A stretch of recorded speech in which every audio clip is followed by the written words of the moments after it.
My name is Yifat Shirben, and I'm an entrepreneurial marketeer. Today, I'm going to talk to you about the similarity between dating and online marketing. And in the next 20 minutes or so, we're going to see how acquiring users is actually quite similar to dating other people. Just a little bit about myself before we dive in. I started my online journey 10 years ago in ICQ back in Israel. I don't know if anybody is here old enough to remember ICQ. When I worked for ICQ, 20 minutes or so, it was kind of like a corporate. And after 3 years, I decided I don't want to work for corporates anymore.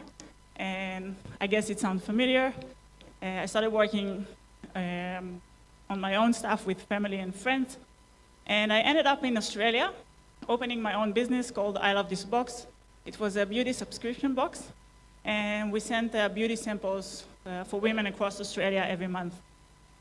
After 1 year, I realized two things. A, the business is not scalable enough, and B, I don't like being a startup founder. I don't like handling all the legals and finance and stuff, and I just wanted to focus on what I do best, which is marketing. And that's how I ended up working with a lot of startups and growing businesses in the last few years. Just to name a few of them: Ingogo, Open Learning, Sneaking Duck, Haystack, Anyclass, Curve, etc. And why am I telling you all of this? Because working with all of these companies for so long, you start realizing that you have a pattern, that something is repeatable. And I noticed that all of those companies have one thing in common that they need, and it's not money. What these companies need are users. All of these companies needed users in order to grow and to success, not money, because users will bring the money at the end of the day. So they needed to understand how to acquire users, how to manage users, how to market to users. And that's what I have learned throughout these years. There's no cookbook, there's no magic formula, there's nothing you can do to magically have users, and you do have to have a good product. But there are principles that you can apply throughout the way when you are acquiring those users. And that's why I'm here today. So a little bit of a spoiler alert. It will never end with a marriage. I know dating usually ends with a marriage, at least that's what you want it to be. But with the online marketing and with products, today, it doesn't end with a marriage. Long gone are the days where customers were loyal to you and would stick with you to the end, for better or for worse. There will be a younger competitor, a trendier competitor, a sexier competitor, a cheaper competitor.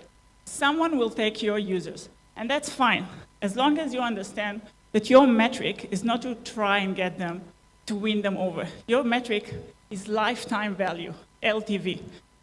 You need to be able to get those users to stay with you for as long as possible and get the most out of them. So make as much money out of your users while you have them and get them to stay with you for longer. So pre-launch. Let's talk about pre-launch. Why do businesses need to do pre-launches? Why do you need to pre-launch a product or a service or a sub-product? The simple answer is anticipation, because waiting is not the hardest part, it's actually the best part. And a lot of companies fail to understand this concept. A lot of companies doesn't have the time or resources to do this. But I personally really recommend to do it, because with pre-launch, you actually have the opportunity to educate the market, to build a hype around the product, to get users from people that want to buy from you, from people that you want to sell to people that want to buy from you.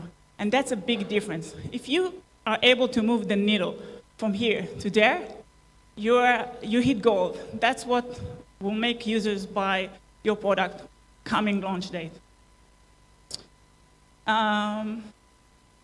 Here's a good example. Mailbox app. That was 3 years ago. Mailbox app launch a waiting list for their product. If you search on Google for mailbox app, you'll find dozens of results from influencers and media outlets and bloggers, and you name it. Everybody wanted to be on this waiting list. This company sold their, for $1 billion, I think? $100 million, sorry. A year later, 3 months later, even before they launched the product. Now, this is an extreme example of how to build an anticipation. But I'm not saying that you guys have to do the same or do waiting lists or something like that. But that's a good example of how to build this anticipation. Okay? Another good example is Apple. Everybody knows Apple, right? You don't just go into the stores and someone sells you the iPhone 7 or the iPhone 8 or whatever. You go into the store knowing that you want to buy the iPhone 7. Why? Because you heard rumors, because you saw their presentation. Everybody was waiting for the iPhone 7 or 8 or whatever to come to the stores. So Apple is smart enough to move people from users that they want to sell to people that want to buy their product. And if you can achieve this with your product, that's good. That's what you want to do with pre-launch. So you decided you want to do a pre-launch campaign. Same as with dating. You need to find your date. And you have lots of places to look for, whether it's your friends, your family, bar, colleges, online dating, Tinders, etc. Same goes with online marketing. You have a lot of channels to choose from. Each of the channels have their own pros and cons. They will call for different resources and budgets, etc. So you need to understand, first of all, who is your target audience? Where are they hanging out? Do they read the newspaper? Are they surfing their website, specific website? Do they attend forums? And do they read influencers or bloggers, etc.? Once you understand this with your budget and your resources, because it's really important, then you can start building your marketing strategy. So you decided to go on a specific channel. Now you need to understand who is your target audience. What are their dreams? What are their fears? What makes them tick? What are their pain points? Everything you need to know about your target audience will play a major part in your advertising campaign. Okay, so let's take this for example. Let's take me for example. Let's say I'm looking for a husband to live with in the suburbs with 4 beautiful kids and a dog, the whole story. I'll probably pick this Ryan on the right? He looks like someone you could marry. But on the other hand, if I'm looking for something else, for a different kind of a relationship, and I don't need to explain what kind of a relationship, I would probably go for this Ryan, right? Now, it's the same Ryan, it's the same channel, it's different target audience. It's different messages, okay? And that's only images. I'm not even speaking about text and subjects and landing pages, etc. Just the image says so much about your product, about your advertising efforts, okay? If you don't know your target audience or you're not sure, A/B test it. You can use tools like Convert, Optimizely, Unbounce, etc. There are a lot of tools to use out there. You can also do it in-house if you have the right developers. Whatever you feel comfortable with, as long as you A/B test it, okay? And you pre-launch, and you have your first registration, or someone actually clicked your advertisement, and it's like, woohoo! It's kind of like getting your date's phone number when you pick them up in the bar or something like that. So now what? Now you have to say hello, right? You have to either call or text or do something just to say, hey, I got your number, everything is okay. Now, most companies do that, and if you use tools like MailChimp or Aweber or Campaign Monitor, then you probably have all this already set up. It's built in the system. So it's automatically welcome email. And most companies actually do a pretty good job. But if you want to do a great job with email, with the welcome email, your welcome email has to be consistent of 4 different sections. First section is say thank you, because they did take the time and effort to fill in the forms that you requested them. They did read they did put in the email and gave you their personal details. So say, thank you for registering, thank you for giving us your email or registering for a newsletter or something like that. Second part is saying, welcome. Now you have to make them feel like they belong, like they joined a club or something that is bigger than your product. They're not just registering for your service or your product, they're registering for something bigger, a bigger cause, okay? So for example, thank you for registering. I would like to welcome you to our company. We're trying to change the industry or deal with this problem or whatever, and you were gonna be a part of it, okay? Third part is set the expectation. You have to let them know how much are you gonna communicate with them and on what basis. So if you're gonna send them a daily email, that's fine. If you're gonna send them a monthly email, that's also fine. As long as you let them know what you're going to do with their email. Once they know that, they're less likely to unsubscribe and more likely to actually read what you're sending them. The last part is the part when you say what's in it for them, okay? Because they need to understand why should they read your emails. Are you going to send them special offers, early bird offers, valuable information, tips, whatever it is, you have to let them know. Now, fourth section, we said, thank you, welcome, set the expectations, and last one, what's in it for me? Okay, it sounds very long, but it can actually be a 4-sentence email. It's that simple. And that makes a welcome email better than any other welcome email that you probably read. Now, pre-launch communication. So, this is where lots of the companies don't do a good job. Because you register, they say thank you, they send you their welcome email, and then they disappear. For different reasons, maybe they didn't have something to tell you, they forgot about you, they don't have the time to do it. Whatever the reason it is, what they're doing is making their list go cold. And you don't want to do it. You want to keep your list warm, okay? So come launch date, when you launch your product, you want to have your customers knowing exactly why are you sending them this email, who you are, and why they want to click on this email, okay? So the communication between the time that they registered till the time that you actually launch your product should be spent on educating your customers, on letting them know what's happening, on updating them on the product progress or what's happening in the market, or maybe someone wrote about you in the newspaper.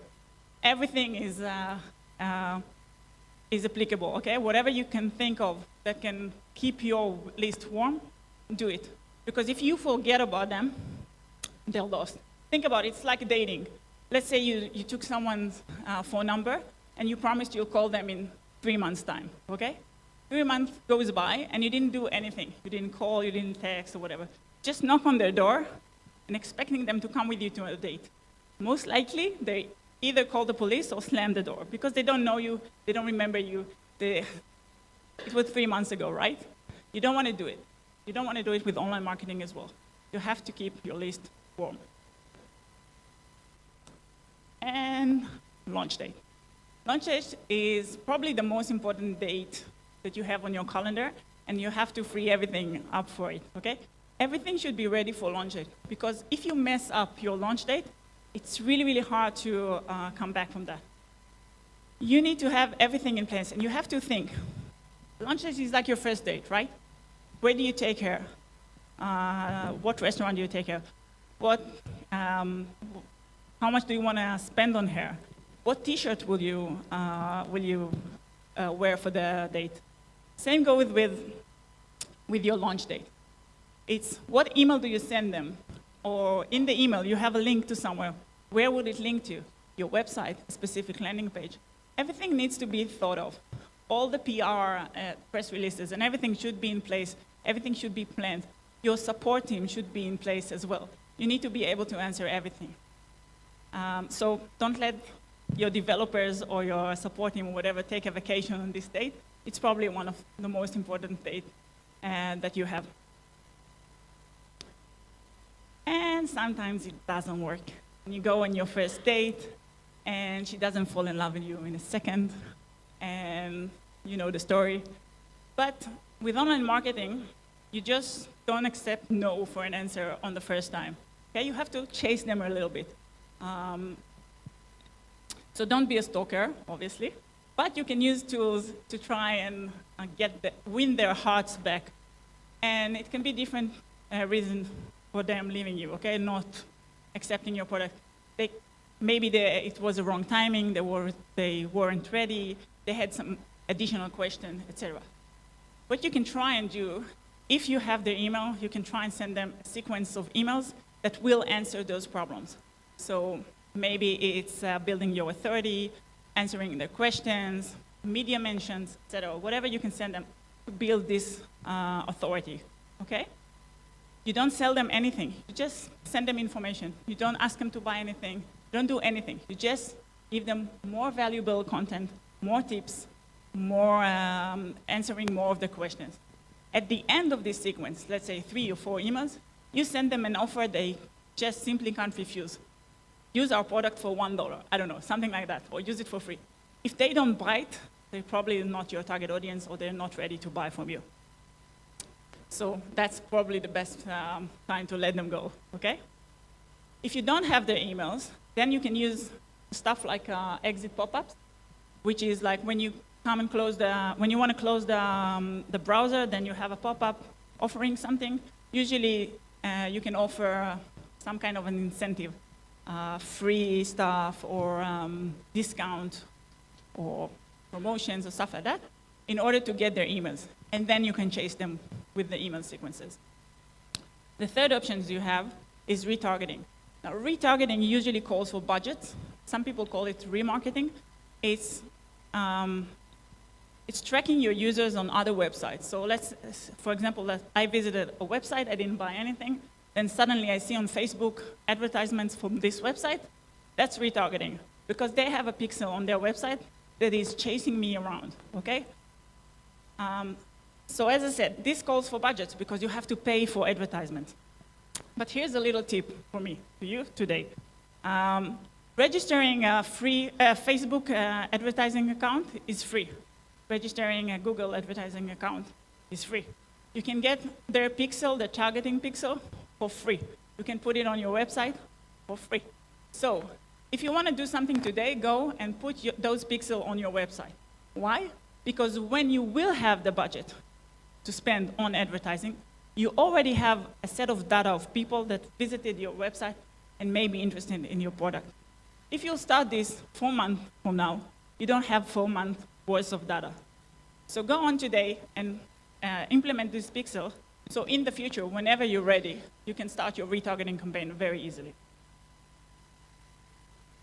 But sometimes it does work, and people actually buy your product or subscribe to your services or something like that. Your job from now on is to get them to talk to their friend about your services. And there are 3 ways of doing it. One is asking them, but not incentivizing them. So asking them to leave a review, putting a menu with a leave a review on your product, anything like that. So you're actually asking them, but you're not giving them anything in return. The second way is asking them and incentivizing them. If we take Uber, for example, the referral program is exactly this.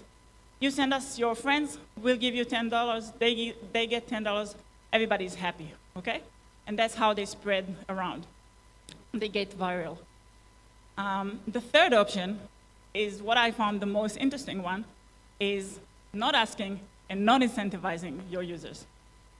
You have to get them to talk about you because they want to talk about you, because you have the most beautiful package in the world, because your support is amazing, because you did something special for them, because you solved a real problem, okay?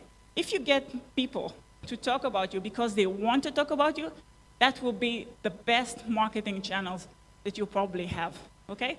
So I'll talk about it later, but if you have an e-commerce business, for example, that's very easy because you take care of like the shipment and the customer support and the packaging, etc. But if you have an online business, you can come up with other creative solutions as well. and customer support. My husband is here in the crowd, so I apologize. But marriage is a relationship where one is always right, and the other one is the husband, okay? Same goes with support. With support, your customers are always right, okay? They didn't make a mistake, it's you that misled them. They didn't hit the wrong button, it's you that didn't understand them, okay? Be as nice as possible for your customers, because customer support, believe it or not, is the most powerful marketing channels you have. Now, most people look at customer support as the thing that comes in where someone has a problem. But if you have a good customer support, that's actually one of your best marketing channels, okay? Just as an example, we had a dinner and some friends came over and we started discussing online groceries shopping. We never even discussed the product themselves. All we talked about is what happened if you had a problem, how fast did they react, were they nice, did they compensate you, etc. I know a lot of people that stopped using services just because of customer support, and I know a lot of people that joined several services just because of customer support. Customer support is probably your most important thing. And there are a lot of ways to do it.